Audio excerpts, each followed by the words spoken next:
joined by a couple of leaders at the Division of Child Welfare and the Colorado Department of Human Services. We have Yumiko Doherty, who is Director of Community Partnerships and Strategic projects. So thank you, Yumiko. She's been investing a lot of time. If you've been to a Family First Prevention Services Act meeting, you have likely seen Yumiko there, along with other Division of Child Welfare colleagues, as well as some others. And we have Dennis Asperos, who is the unit manager for our provider services unit. So they'll be reviewing a slide deck and providing the latest updates as to our continuum of placement of care. Our placement of care has developed over the past year. There's more work to be done, and that has been done in recent months. And so they'll bring you up to speed and hear your good ideas as well. 3 quick updates before we get started. And the first, and hopefully this can be a habit, wanted to provide a special congratulations and a shout out. And there she is, Tiffany Ramos, who serves, there she is, hi wave. She might not know that we put her up to this. Tiffany, we wanted to thank you very much. Tiffany is a child welfare supervisor in Kit Carson County, and some of our staff have put together a few words for me to read off to this group in honor of you. Not only are you an amazing leader for your own team in Kit Carson, but amongst your peers in the communities you serve.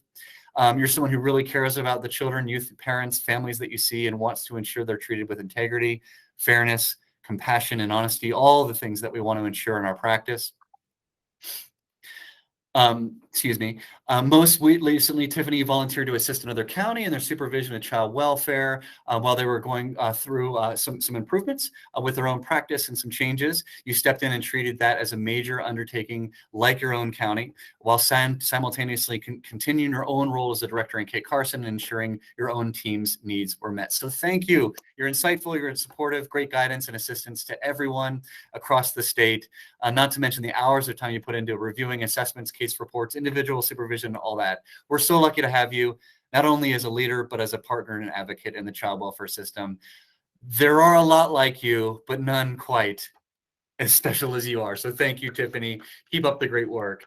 Yay, yay, yay. Oh, and if you know Tiffany, even if you don't know her, give her a shout out in the comments box. So thank you, Tiffany, and thanks for joining this afternoon. I have a couple more announcements as well. Bear with me while I change some screens up. Beg your pardon. Yep, here we go. Sorry, beg your pardon. Bear with me. Come on, hang on. Let me share my screen for a couple things. Yumiko, bear with me. I'll hand it off to you in a sec here. Wanted to provide a couple of cool things that are our CO4 Kids website. First of all, very important announcement. Nominations for National Adoption Month National Adoption Month in 2021 are due by the end of August 20th, 2021. Okay, so please, if there are folks that you want to nominate for this award, you have just a few weeks to do that, and your nominations really do make a difference and help us make sure that we provide recognition and great support and encourage Coloradans across the state to consider opening their homes and opening their hearts to children who are in need of permanency. So thank you, and heads up, please nominate folks local in your community for this amazing award. Also, I noted a few weeks ago in the weekly CDHS calls around a special project that our communications team is working on. We have our very first result. We have Marisa Ariada. She is a social caseworker out in Mesa County Department of Human Services. So on this site right here, you can hear all about why Marisa decided to share to lend her time, her heart as a caseworker, and share her great work with the children and families out there in Mesa County. We heard from a number of county directors and administrators across the state. Joe Kellerby, thanks so much. Child Welfare Director and APS Director in Mesa County. Thanks so much for nominating Marisa. Marisa, so great to hear that you're doing good work out. Oh, there's Lynette. Yay! That you're doing great work out there. And please know that you have the support of Lynette and Joe Kellerby and everybody across the state in making sure you're doing your best work on behalf of kids and families. So thank you, everything you're doing. There should be 7 more nominations. And so keep an eye on that website as they roll in, and we'll make sure that people know about that. So with that, I'll turn it over to Yumiko Doherty. Again, Yumiko, thank you so much for your months and months of tireless efforts in service to our rollout of the Family First Prevention Services Act. October 1, nationwide. Thank you for everything you do, and thanks for putting together this presentation. And we'll hear from not only you, but also Dennis Desperio. So thank you so much. Don't be shy. If you have a question or a comment or an idea, please raise your hand and we'll make sure that you're acknowledged. Thanks so much, Yumiko, and the floor is yours. Great. Thank you so much, Joe. Hi, everybody. Yumiko Doherty here. Before we dive into our regularly scheduled programming here today, I wanted to just kind of address perhaps an elephant in the room for some of you. If you have not heard yet, there was some federal legislation that was introduced, I think just yesterday or the day before, at the federal level, that would exempt QRTPs from IMD regulations. So I wanted folks on this call to know that we at the state are well aware of that. Like many of you, we will be closely monitoring the status of that legislation. Our partners over at HCPF, Medicaid, are very aware as well. And with Family First right around the corner, at this time, we are going to stay the course. So we're going to move full steam ahead, just as we've been doing in terms of getting QRTPs up and running and abiding by IMD regulations per some of our new Medicaid policies. I was actually on a call earlier today with some of the federal leadership at both Medicaid and ACF, as well as several states, and we were talking about the QRTP IMD issue. And that call was actually scheduled before this legislation happened, so it wasn't really about that. But it was very clear from that call that Colorado has certainly been probably the most proactive state in dealing with this issue. There are, believe it or not, several large states that have kind of sit on this and are waiting for something to happen at the federal level. And in Colorado, we decided to act, which wasn't easy. It was a very challenging last several months, as many of you know, and will continue to be. We'll continue to have challenges. The reason Colorado was so proactive and we didn't just wait for the feds to do something is because we all really fully embraced the values and the principles behind Family First. So we wanted to ensure that when youth were in residential settings, it was for treatment purposes, that those settings were high quality, that they were short-term, that they were trauma-informed, and we believe that smaller, more family-like settings are better for kids. We know that they're better for kids. We've heard youth say over and over that they're better. And so we moved forward. And I think in dealing with this issue proactively, it's pushed us to really take a hard look at our placement continuum. And I think whatever happens at the federal level, we've made some really positive, long-lasting changes to our system. So providers are doing so much good work in terms of becoming more relationship-based, treatment and trauma-focused settings. We've done things like stood up therapeutic and treatment foster care in the state. We're taking a hard look at PRTF levels of care. We've relooked at our whole rate structure around out-of-home placement. So there's been a lot of really good work that I think this issue forced us to take a look at and to address head-on. But that's not to say, of course, that it's been incredibly challenging, and I think all of us are feeling a lot of stress and anxiety as to how this is all going to play out in the coming months and beyond. And so I want to certainly acknowledge that as well. But I wanted to make sure everyone was aware that this legislation is out there. We're going to continue watching it. And if and when the time comes that something does happen at the federal level, we will certainly come together as partners like we always do with our Medicaid partners, and we'll figure out what the impact is for Colorado, what we want the impact to be for Colorado and the system that we want in our state. So for now, it's business as usual, kind of what we're working on, and we will certainly let everyone know when we know what's going on with that legislation and anything else that's happening federally. Okay. So, and does anyone else want to mention anything about the legislation or what they may be hearing at the federal level?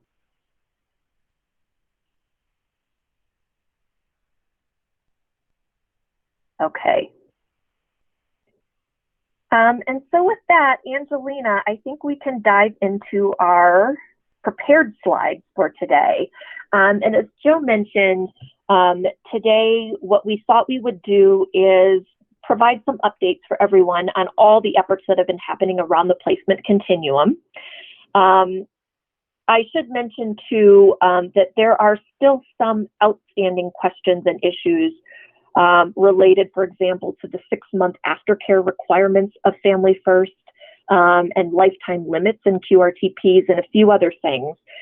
So we're not going to be getting in the weeds of some of that today, but I do want providers and counties and others to know that we are working on some comprehensive guidance and some training around those specific issues. And so keep an eye out in the near future for some invitations to really dig into some of those outstanding questions. So getting into our presentation today, Angelina, you can go ahead to the next slide and even the next one after that. We're going to revisit just the continuum, the placement continuum that we've been talking about over the last many months. And some of the great work that's been done, and just make sure everyone's up to date on some of this work. This is a visual that we put together, I think, back in January. I think many of you participated in our placement continuum learning collaboratives at that time. And this is a visual we put together to really represent the comprehensive full continuum of care that we wanted to create in Colorado, from in-home services all the way through more intensive treatment-focused residential settings. Again, ensuring that the entire continuum was really responsive to the needs of children, youth, and families, and that there was robust wraparound services at every level of care. So Angelina, next slide, please. I'm going to talk just a little bit about that first column in looking at services and what's happening around services, and then I'm going to hand it over to Dennis, who's going to talk about several of those other columns in that chart and what the work that's been happening. So for services, as I hope you all know, Family First puts a lot of emphasis on prevention services. And the real goal here is to keep families together, to keep kids at home with their families, with services wherever needed. So there's been a lot of work in Colorado to say, okay, what is our strategy for expanding evidence-based Family First eligible services? And how can we continue to invest in and expand services over time? So this is a bit of an overwhelming slide, but we will link you in the chat, or I'll link you in a minute here, to a report that the state, we contracted out with the Colorado Evaluation and Action Lab to help us think through what is the best strategy for Colorado in terms of expanding these services over time. And so what you see here is kind of a phase one recommendations of the services that we should invest in that are really aligned with the various needs of our Colorado communities, that take advantage of new federal resources through Family First, and provide kind of a roadmap for where we go from here. In terms of funding, we have some Family First transition funding that we're going to be investing into these services. We're going to, in October, start drawing down 4E funding for prevention services. At this point, we're estimating anywhere between $2 and $6 million in the first year that we will then be reinvesting into expanding prevention services. There's also a lot of funding that came through Senate Bill 137, the large behavioral health reform bill, as well as some stimulus funding. So there's a lot of energy and activity around building out services, particularly behavioral health services across the state. And I think this is relevant to this discussion because these services, if you look at these lists, it's not just about in-home prevention. but it's also about ensuring in some cases that when youth are out of the home, that those placements are successful.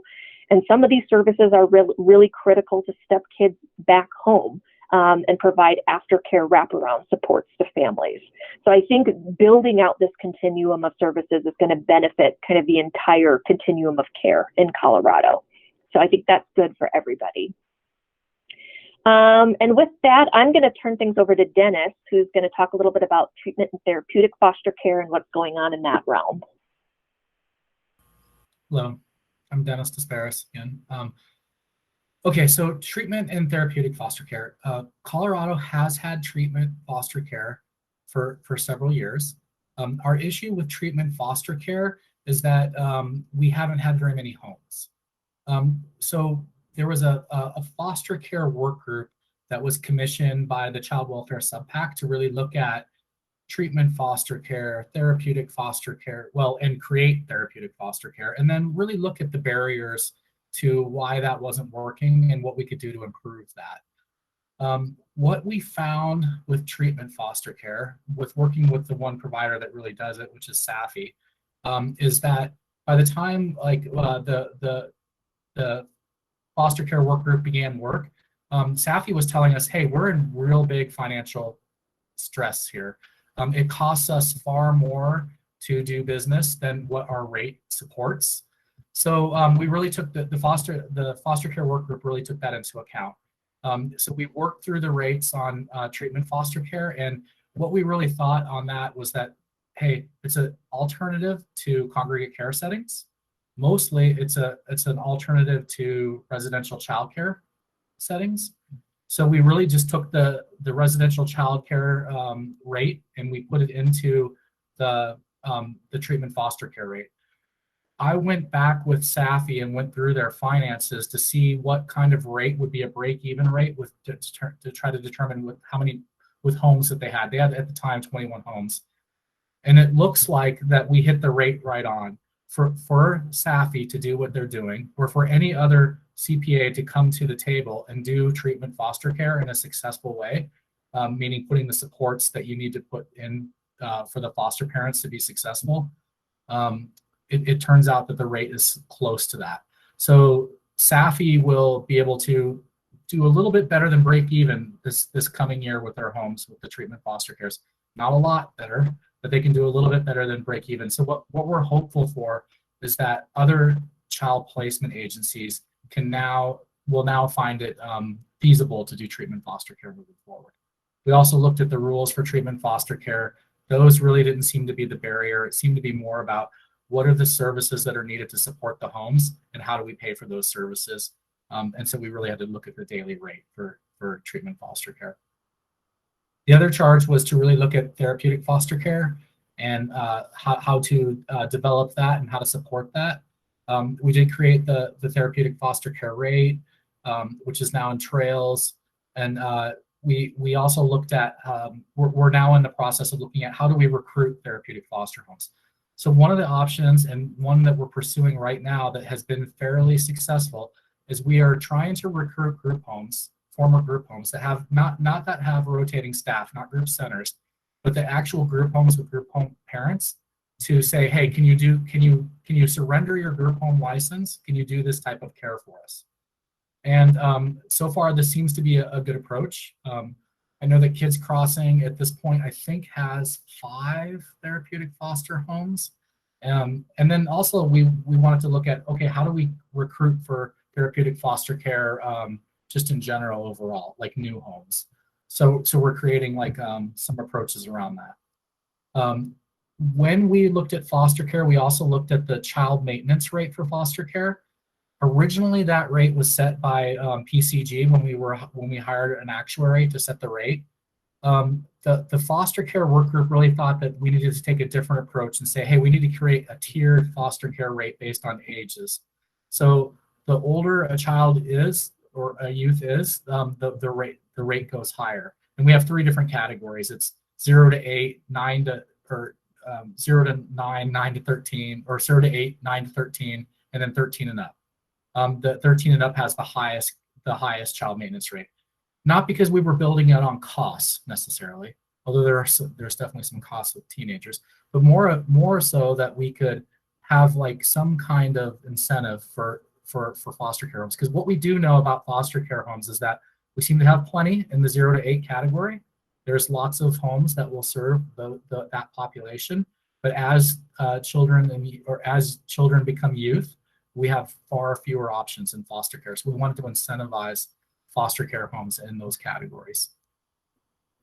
Okay, so there are funding opportunities around the foster care for providers. And oh, sorry, Mimiko, did you want to speak to that? Okay, go ahead. Oh, you're on mute, Yumiko. Sorry, I can say a couple things about that, Dennis.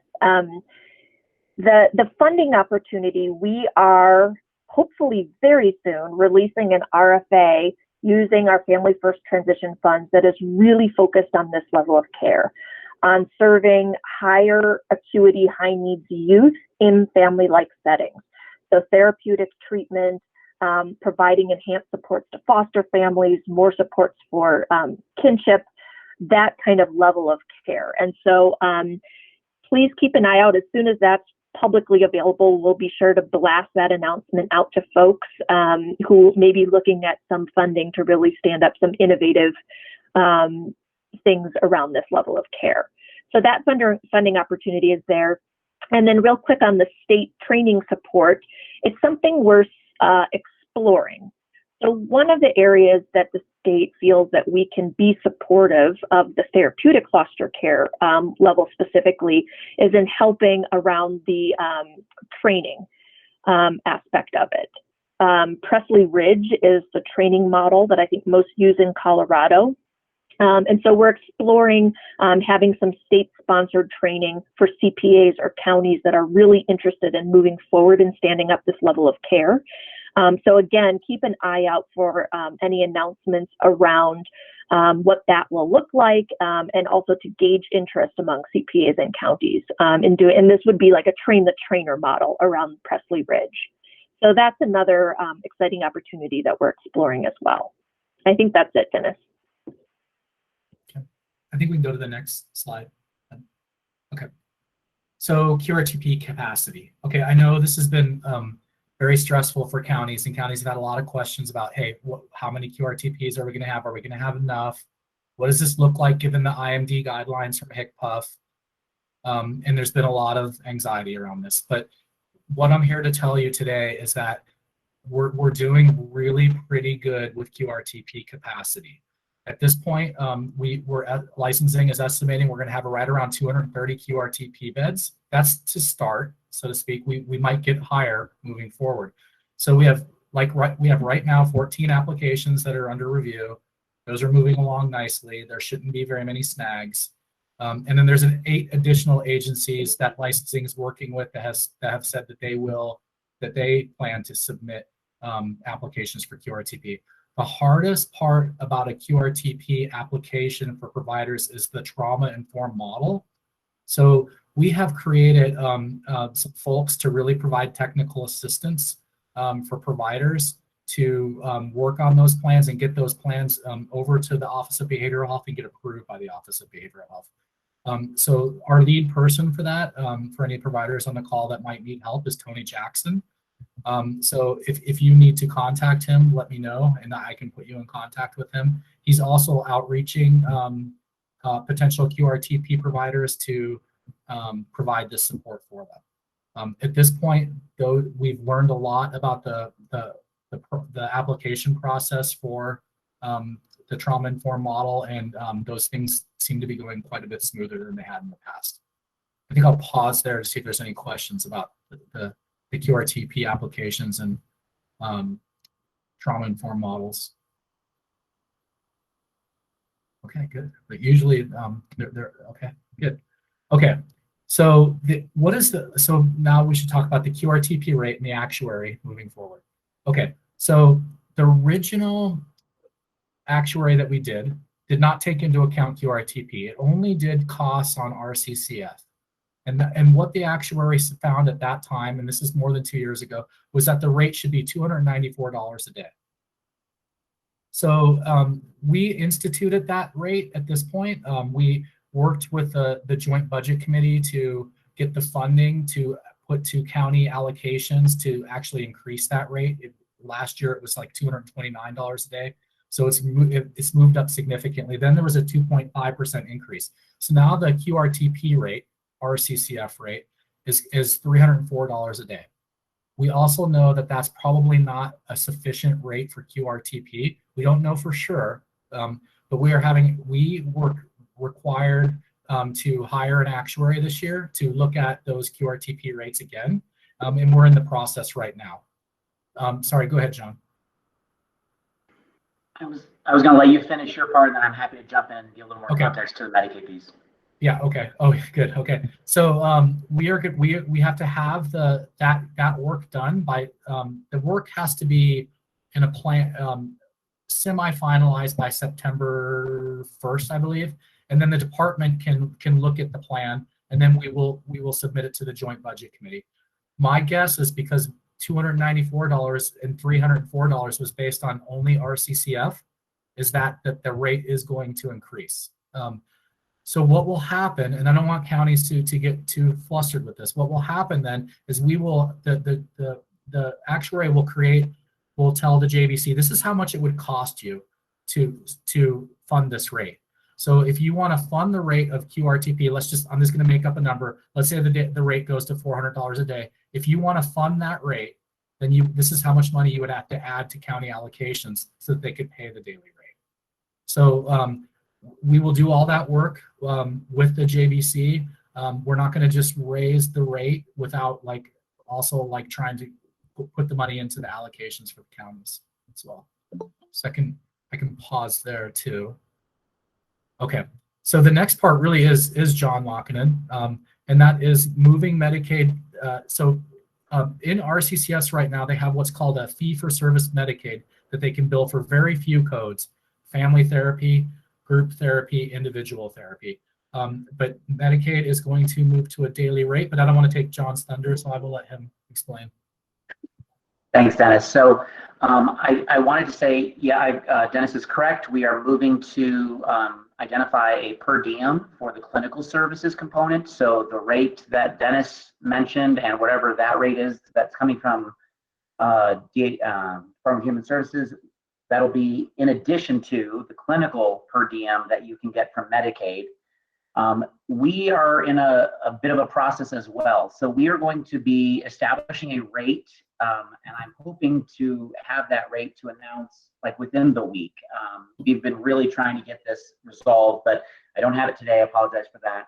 But within the week, I'm hoping to get that clinical per diem rate announced. And then we have also contracted with a contractor to help us do a cost reporting process to really understand the true cost of providing clinical services, and then that would become the recommendation from that process would become the new rate, if that makes sense. So this October through June timeframe, we are hoping that our contractor will have a cost reporting process for facilities to help document the true cost of operating and the cost of care in the clinical sense.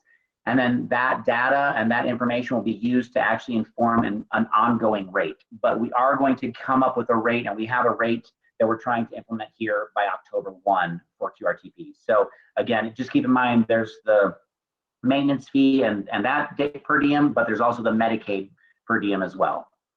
Any questions there?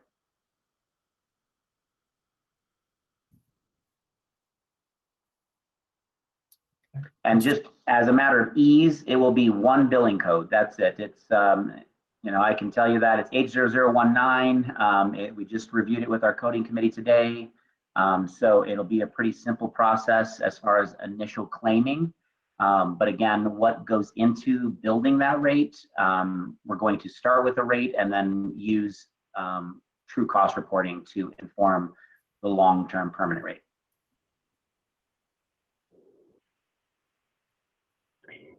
And Dennis, I can take the next bullet there of transition funding.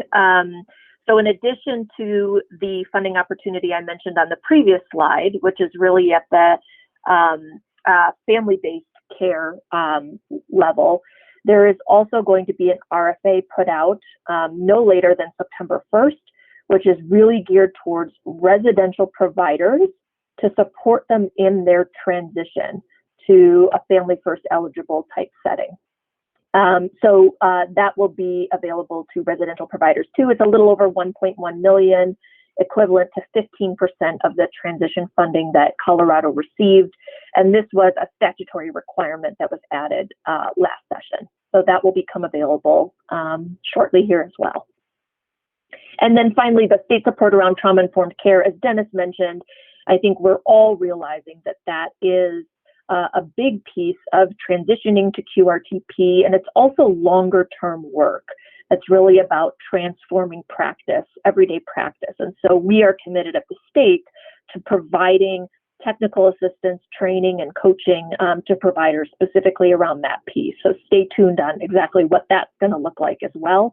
But just know that that's definitely a high priority on our list for providers.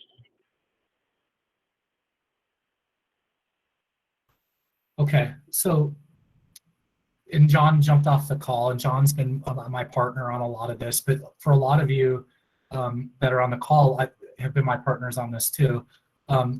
We know that there are some very, very difficult to place children and youth in Colorado right now. We know a couple things. We know that we have fewer kids placed out of state than we ever have in the past, and fewer kids placed in out of home care than we have in the past.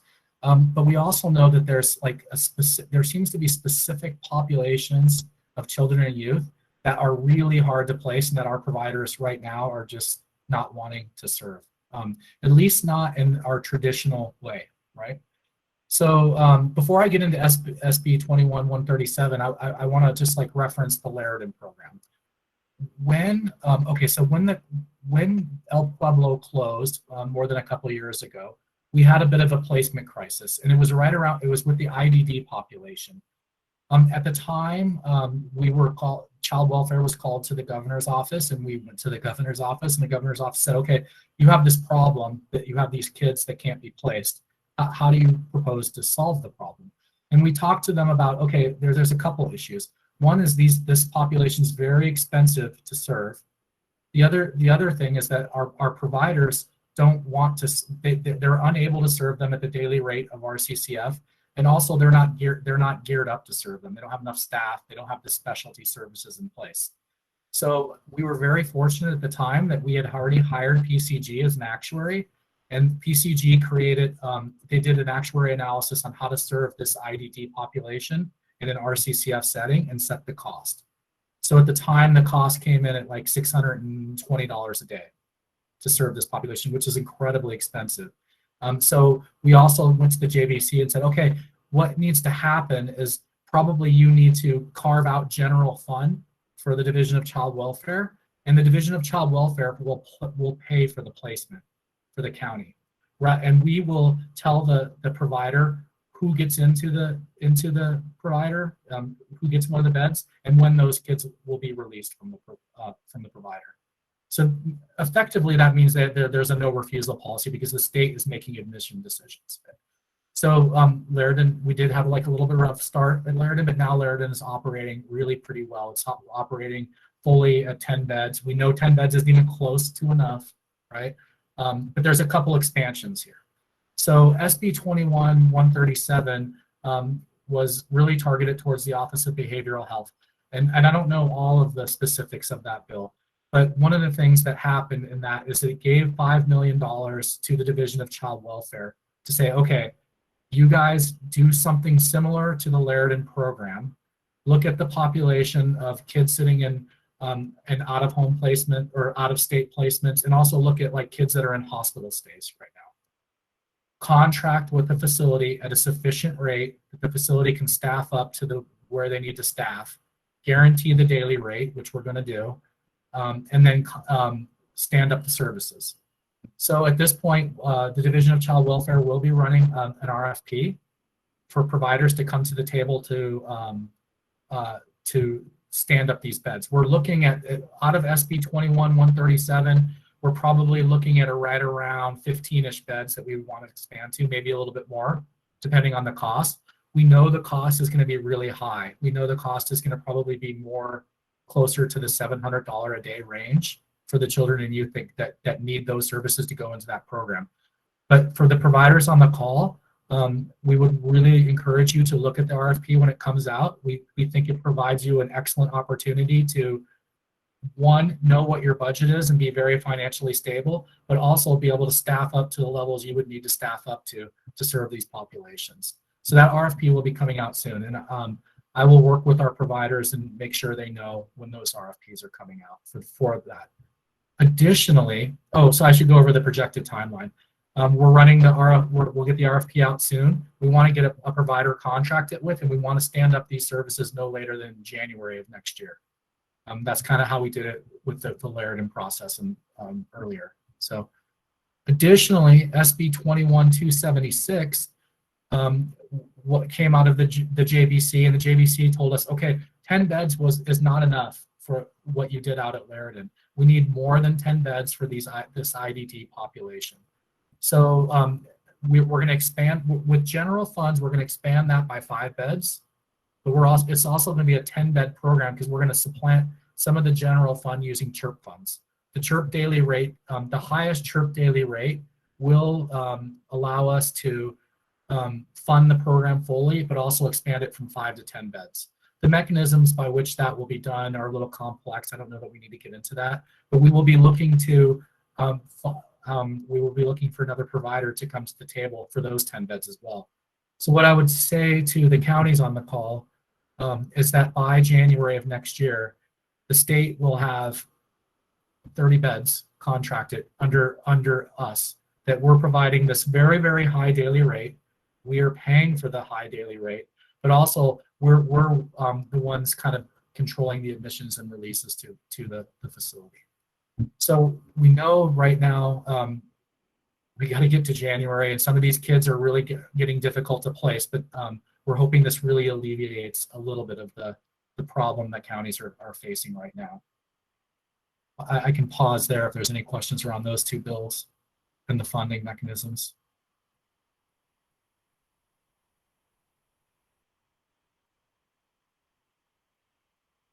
Okay, I guess we can go to the next slide. Okay, so PRTF, and John had to hop off. It would have been nice because I could have given this to him. However, me and John have partnered on this, so this is what we've been working on for a long time.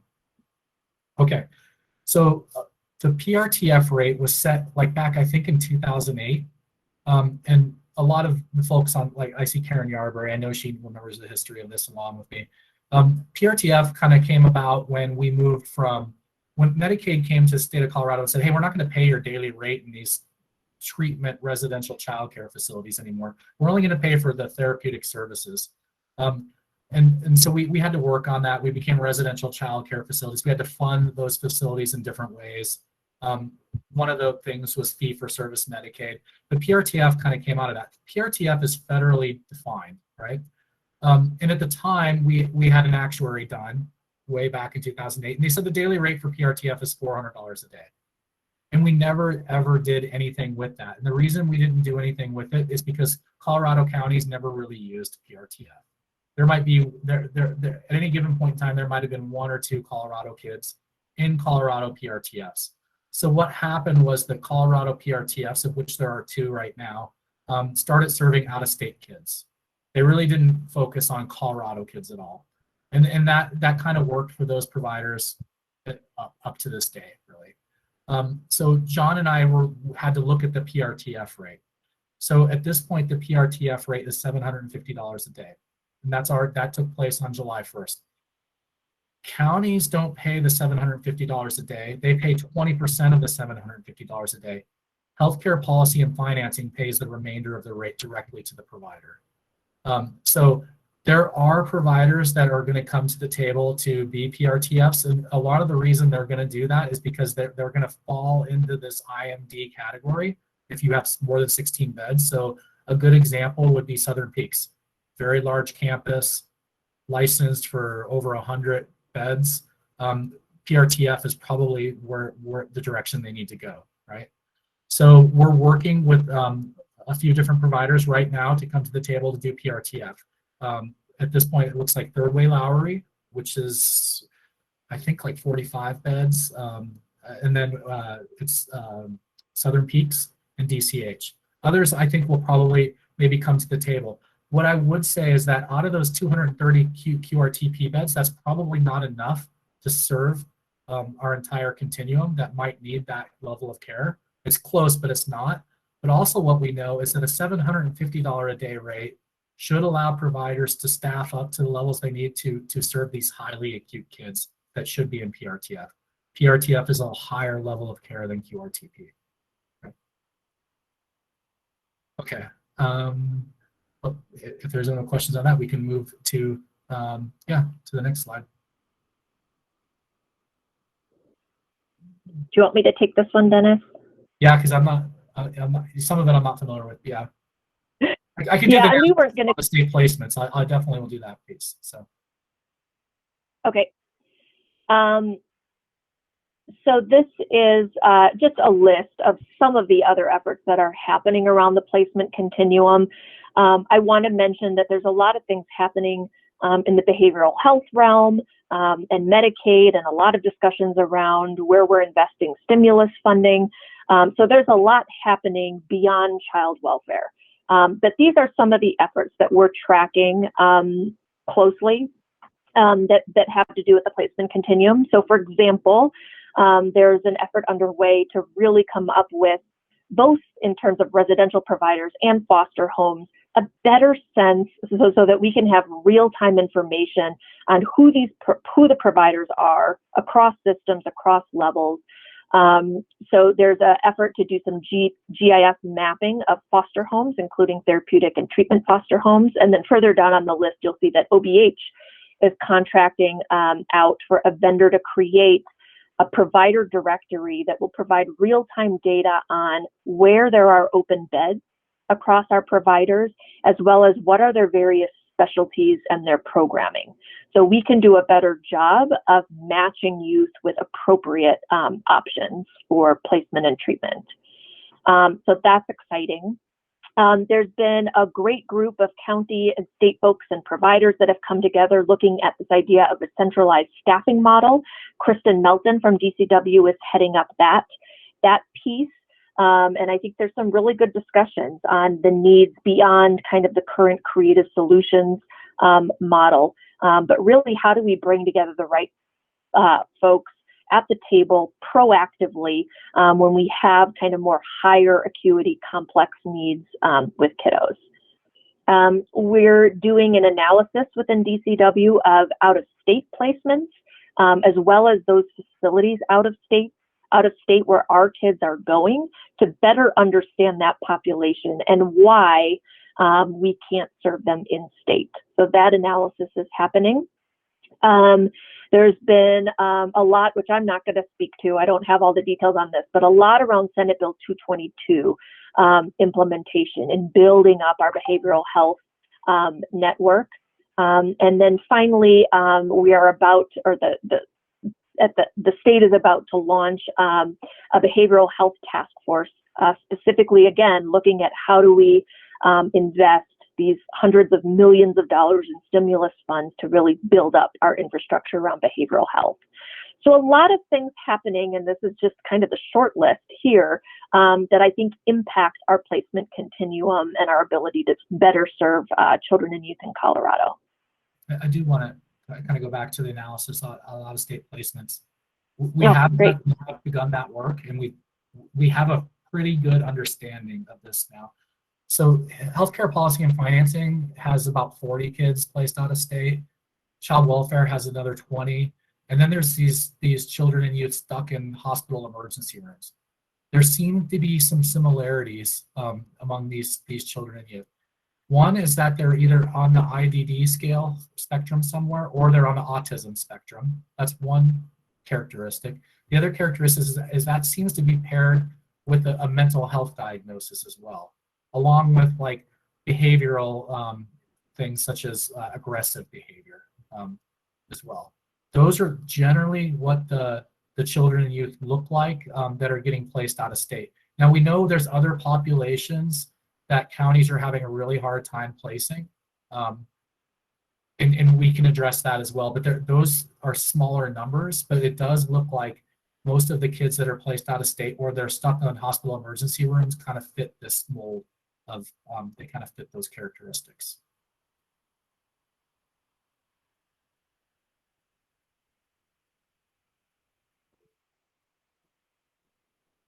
Okay. So at this point, we are going to pause on the 6 months of aftercare services. So we have a little bit more work to do. What I can tell you as where we're at right now is we're working with healthcare and policy and financing around the raise and some of the issues there. And then also really clearly fleshing out what services the providers will have to provide. Because remember, a QRTP provider does not have to provide the mental health services. There's other things a QRTP provider could be doing other than the mental health services. So we're working through that. Again, I'll remind everybody about the carve-out populations from QRTP expectations. Those are sex trafficking victims or those that are at risk of being sex trafficked, independent living youth 18 to 21, and they're pregnant and parenting teens. Pregnant and parenting teens and independent living youth 18 to 21 are very easy to identify and kind of figure out services for. We're still working through a little bit on the sex trafficking piece, so we will bring that work back. Carve-out, so Joe Kellerby asked what carve-out means. It means those populations that I just spoke of don't have to go through the independent assessment. They could be placed in an RCCF and still be 4E eligible. They could be placed in a group home and still be 4E eligible. Any other population of children or youth can only be served in a foster home setting or in a QRTP. I hope that answered your question, Joe. Okay, good. There's also lifetime limits in QRTP, so we have the process kind of figured out of what that's going to look like. Right now, the CDHS is just working through who is the decision maker, who's going to be the person that decides whether or not a child or youth can exceed the lifetime limits going into QRTP. So there'll be more news to come on that soon. These are the last little 3 pieces that we're kind of working through as we get closer to October 1st.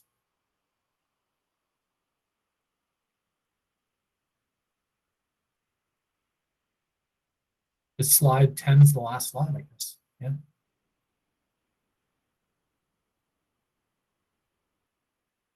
It's hard to believe that only Joe Kellerby would be the only one having a question. So, and we do have time if there are questions.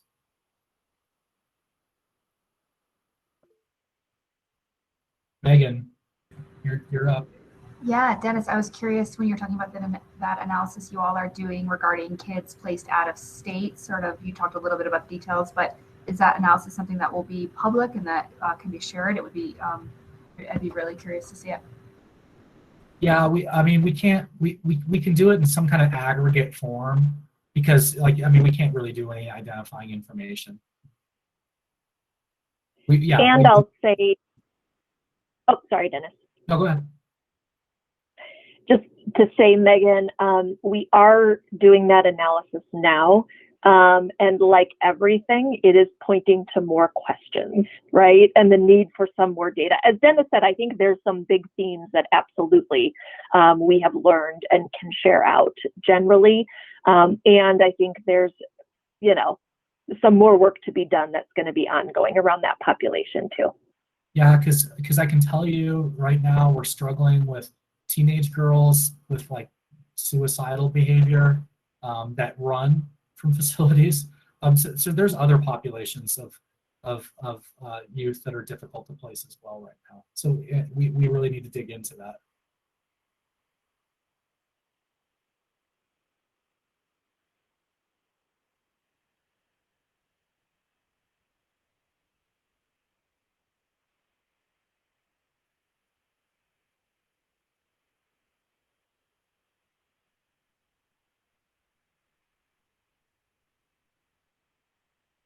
It's pretty quiet. So I wonder if we can end here. I do want to like just reiterate to everybody, we're not going to have a systemic collapse of providers on October 1st. What we do know is that we need to better support our providers ongoing after October 1st, right? And we're really, that's why we're hiring an actuary again. That's why we're doing these contracted beds through the state. That's why the PRTF rate looks the way it does. And so we're really hoping to have a sustainable provider network moving forward. That's one of our main focuses at this point. Also with therapeutic and treatment foster care as well.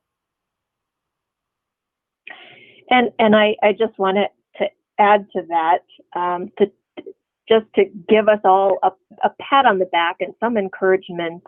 Over the last just couple weeks, I've been on several national calls. We've had several other states reach out to us to specifically learn about how Colorado made some of these transitions and how we went about this. And what I've learned from those conversations is even though we have lots of growing pains and a long way to go, we are far ahead of where some other states are, in even thinking about how they're going to approach things like QRTP and IMD and building out their continuums and things like that. So I think that's always good perspective to have, that we are leaders in many ways, while also knowing we have a long way to go. So thank you all.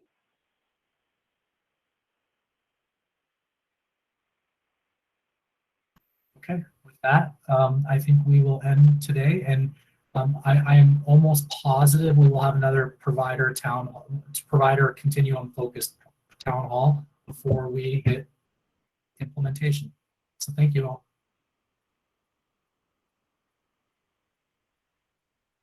Thanks, Demis, Yumiko. Thanks, everybody. Take care. We'll see you soon.